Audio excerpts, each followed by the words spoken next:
प्रस्तावना का महत्व। तो यहाँ पे जो है हमें प्रस्तावना का महत्व बताया गया है।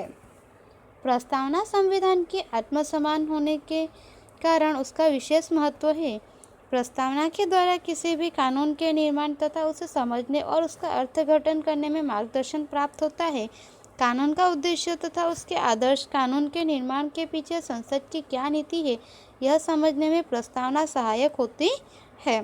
तो यहाँ पे हमें बताया है कि जैसे हमने जाना कि प्रस्तावना जो है संविधान के आत्मसमान होने के कारण उसका जो है विशेष महत्व है। प्रस्तावना के द्वारा जो है किसी भी कानून के निर्माण में तथा उसे समझने में और उसका अर्थघटन करने में जो है हमें यहाँ पे मार्गदर्शन प्राप्त होता है।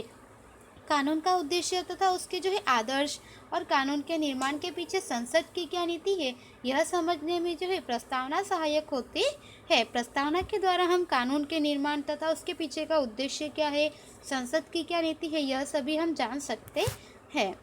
किस प्रकार की समस्याओं के समाधान के लिए कानून का निर्माण किया जाता है, इसका स्पष्ट निर्देश हमें प्रस्तावना से प्राप्त होता है। इस प्रकार प्रस्तावना संविधान का सार है। तो यहाँ पे हमें बताया है कि किस प्रकार की समस्याओं के समाधान के लिए जो है कानून का निर्माण किया जाता है और इसका स्पष्ट निर्देश जो है हमें प्रस्तावना से प्राप्त होता है। और इस प्रकार प्रस्तावना जो है वह संविधान का एक सार है।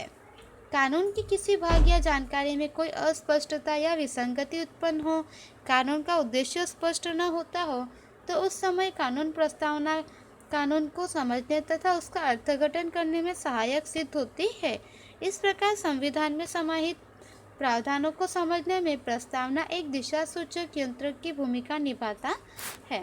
तो यहाँ पे हमें बताया गया है कि कानून के किसी भी भाग या जानकारी में जो है कोई अस्पष्टता हो या फिर विसंगति उत्पन्न हुई हो, तो कानून का उद्देश्य स्पष्ट न होता हो, तो उस समय जो है प्रस्तावना वह कानून को समझने में तथा उसका अर्थघटन करने में जो है यहाँ पे सहायता करती है।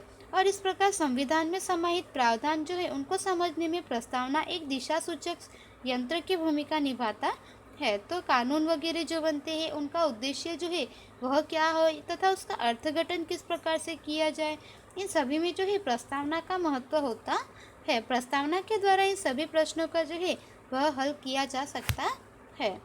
प्रस्तावना राष्ट्र की एकता, अखंडता तथा नागरिकों के बीच भाईचारे की महान भावना और आदर्शों का प्रतिबिंब है।